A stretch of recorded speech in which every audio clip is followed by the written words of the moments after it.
All right, guys, how are you? This morning we got to put strings on this Gretsch. Look at this scale length, 30-inch. It's a baritone. Let's work on this one today.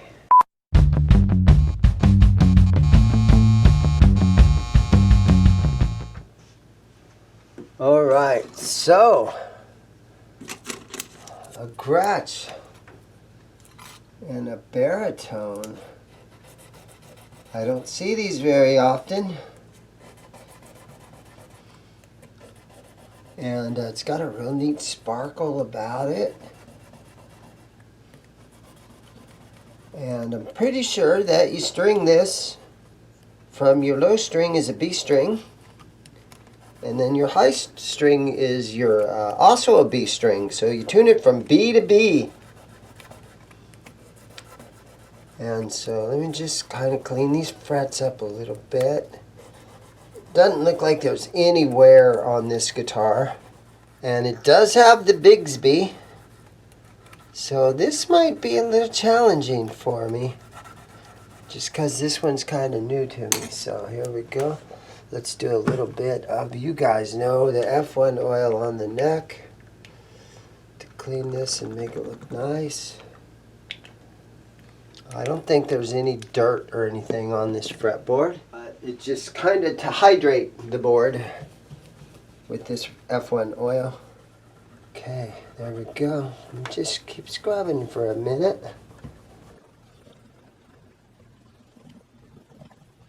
Okay, there we go. Get the excess off there. All right, here we go. Let's put some strings on it. Today's string choice. Today's string choice. Ernie Ball 13 through 72 6-string baritone slinkies. A $10 pack of string. 13 through 72. Wow, that's heavy. It's heavy. Maybe this guitar should be tuned, a step down or something. Maybe we could put it in D. Let's see what we got here. 72. This is like a bass string. This thing is heavy. But these are the strings that I have, so. Okay, so I'm going to take the string, I'm going to put a little tiny bend in it. Kind of like that. Okay, now I'm going to come underneath here. We're going to hook that little ball end. There it goes. Okay, now it gets tricky. Oh, it came off. So, here it has to also come underneath this bar. So I'm going to go ahead and try to put it under the bar first. Okay, and then I'm going to come back down here and try to hook it in right here. It's being a little tricky, but I can get it. I'm not going to give up just yet. What it's doing is there's a lot of string on here. Let me see if I can bend that around that a little bit. This is the old, I need 3 hands to do this.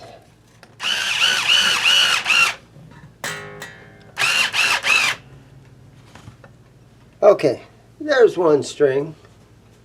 So let's see what we got next. We got a 56 gauge. Alright, so this is actually the E string. Yeah, once I get going here, I'll get a little system. And it'll start to go a little bit faster and easier for me. They might not be long enough.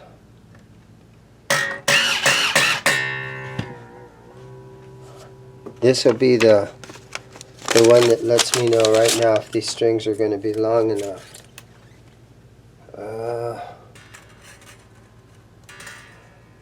They're not. These strings are not long enough. Okay, plan B, find another pack. Okay, I'm learning lessons. Those strings didn't work. For some reason, I remember these Dunlap strings being very long, and I'd restring a guitar and I'd have to cut off like a foot of string. So I'm going to take my chances here, and I'm going to go with a pack of Dunlap 12 gauge, and comes with the little Dunlop sticker, sealed up in plastic here so that they don't rust, and they even have the little do not eat little package that captures any humidity that might be in the bag.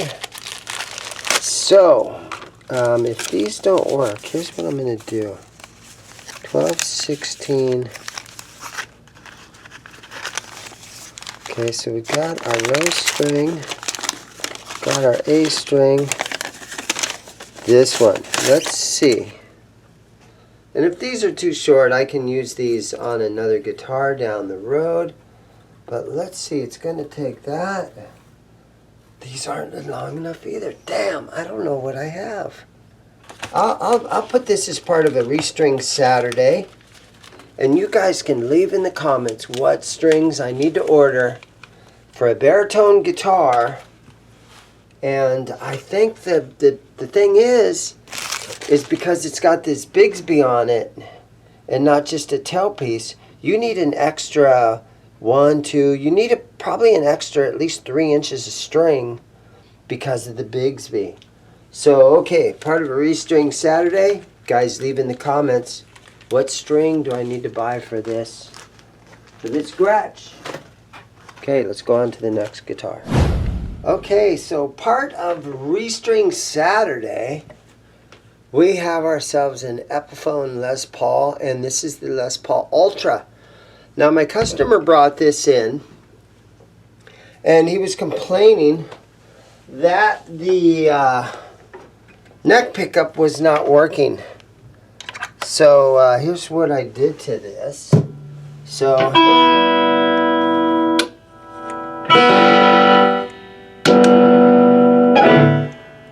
alright, so I got it working. So let me zoom in here and I will show you exactly what was going on.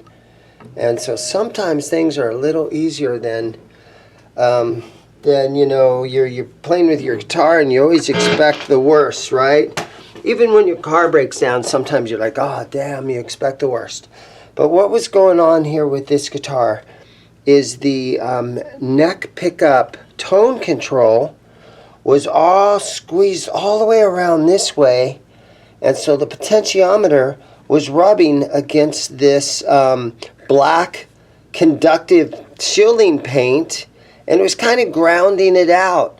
So I was able to get in here and I was able to move that potentiometer back where it belonged, and it solved the whole problem. So it was a quick and easy repair. So there you go, man. Sometimes you got to just dig in there. And he already had his back plates off and he was investigating and he couldn't figure it out. But again, the potentiometer for his tone pot right there was twisted all the way around backwards, and the leads coming off of it was up against this black shielding paint. So it was a quick and easy fix for me. And so I went ahead and I sprayed the pots out real good, and I put the back plates on, but I don't see them in his case. So he has those at home or something.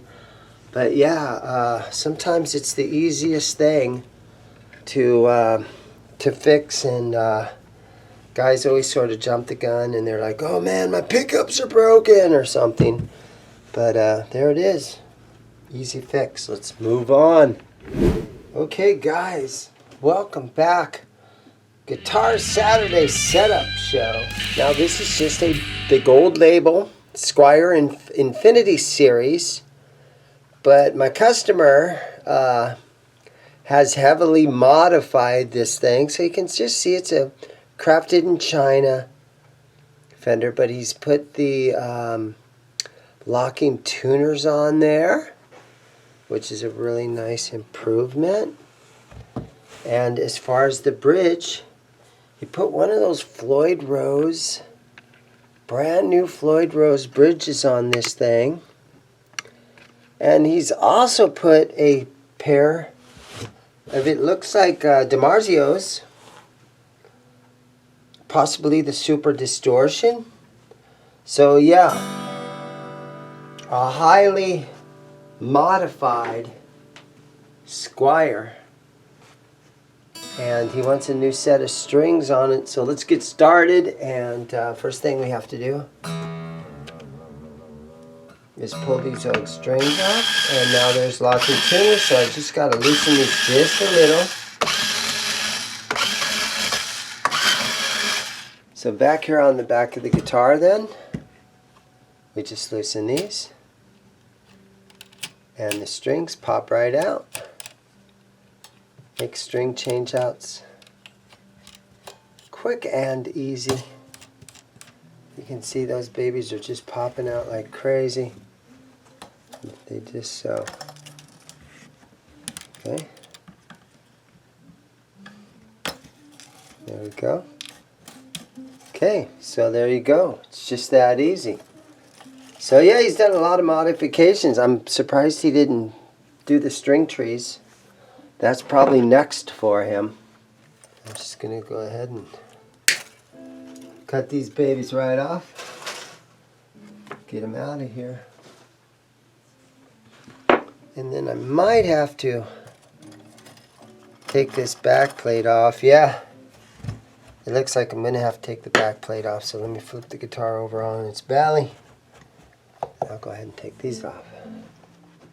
It's been a very fun and exciting week down here at the shop.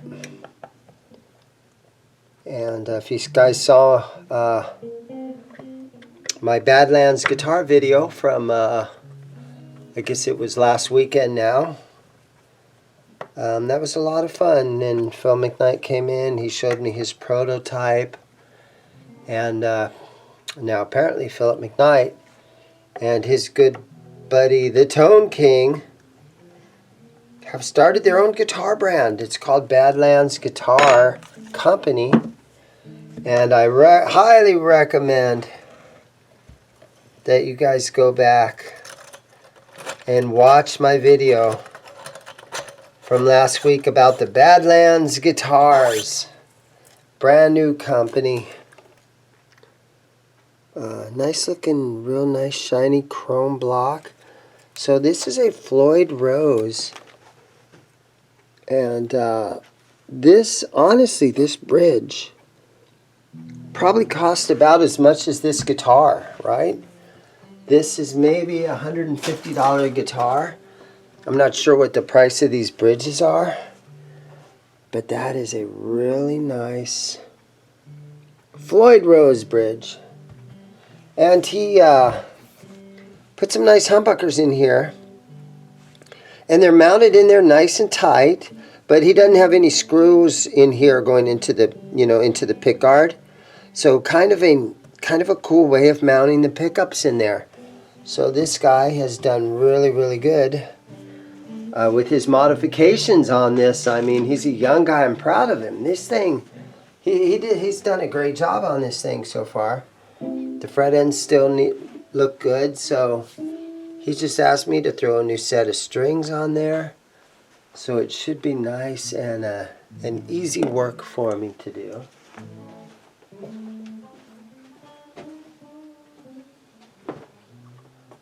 And I see some guys and younger guys that buy guitars, and they kind of, honestly, they do some mods and they kind of sort of mess the guitar up.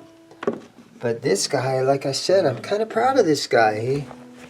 He has done a very, very nice job on this guitar for just being an Infinity Strat. And if you modify your guitar like this, you do all this kind of stuff. Nothing that he's done on here can be irreversible. You know what I'm saying? He could always put his old trim back on there if he wants. He can always, if he saved his old parts, he can always reuse them. So it's a good thing to do. Keep your old parts in case you need them. All right, let me get a pack of strings. Roll the jingle. Today's string choice. Today's string choice is super slinky. 9 through 42. One of these days, Ernie Ball is going to reach out and give me a little sponsorship. Right? Somebody can always dream. I can always have my dreams. One of these days. You know, here's an old box. Let me show you this.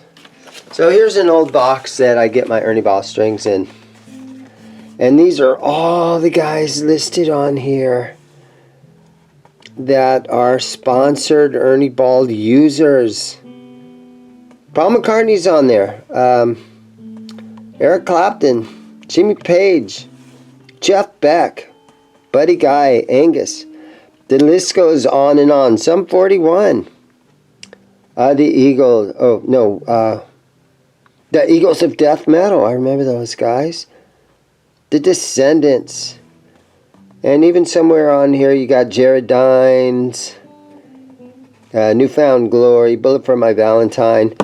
Someday my dream, my name will be right there somewhere, mixed into the middle right there. ZIMM'S. ZIMM'S guitars, right? You can always dream. It's good to have dreams. Dreams and stuff. Alright, here we go. This first one is our low E string, 42 gauge.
Okay, let's tune it up.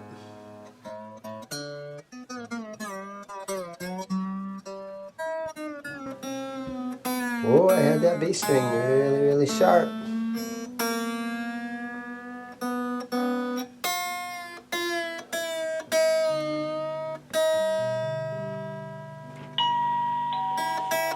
Here's my front door. Stretch them out a little bit.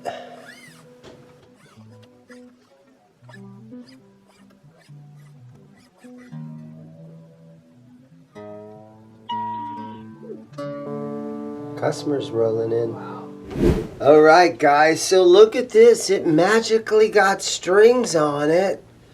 Okay, here's what happened. I'm trying to find strings for this thing. Can't find anything. So I called my Ernie Ball rep and he's like, oh yeah man, those are hard to find, blah blah blah. Long story short, I went ahead and I put a tailpiece on here and I took the Bigsby off. So I still have this, I put it in the bag. So I have the Bigsby that was on the guitar. Took it off. I can't sell a guitar to somebody and, you know, where it's impossible to find strings for it.